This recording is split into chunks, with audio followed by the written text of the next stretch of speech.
మీరు 'court' movie చూసారు కదా! సేమ్ అలాంటి సీనే రిపీట్ అయింది. అది ఎక్కడో కాదు కడపలో. అసలు ఏం జరిగిందంటే కడపలోని రామరాజుపల్లికి చెందినటువంటి విజయ్ 17 ఇయర్స్ ఉన్నటువంటి అమ్మాయిని లవ్ చేశాడు. ఆ అమ్మాయి కూడా ఇతన్ని లవ్ చేసింది. ఇద్దరు ప్రేమించుకున్నారు.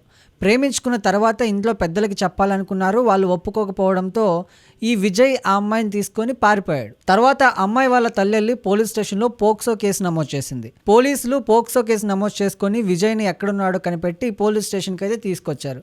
ఇక పోక్సో యాక్ట్ విజయ్ మీద నమోదైందని విజయ్ తల్లికి తెలియగానే విజయ్ తల్లి విషం తాగింది. అది కూడా ఎక్కడో కాదు, పోలీస్ స్టేషన్ ముందు. విజయ్ తల్లి విషం తాగి తన ప్రాణం తనే తీసుకోబోగా పోలీసులు ఆమెను అడ్డుకొని ఆపే ప్రయత్నం అయితే చేశారు. బట్ ఇక్కడ మ్యాటర్ ఏంటంటే విజయ్కి ఆల్రెడీ ఆ అమ్మాయి మైనర్ అని, ఆ అమ్మాయిని పెళ్లి చేసుకోవద్దని, పెళ్లి చేసుకుంటే నీ మీద కేసు బుక్ అవుతుందని పోలీసులు చెప్పినా కూడా ఆ అమ్మాయిని విజయ్ తీసుకెళ్లాడు కాబట్టి పోలీసులు విజయ్ మీద కేసు అయితే నమోదు చేశారు. అసలు ఇక్కడ తప్పెవరిది? మైనర్ని ప్రేమించిన విజయ్దా?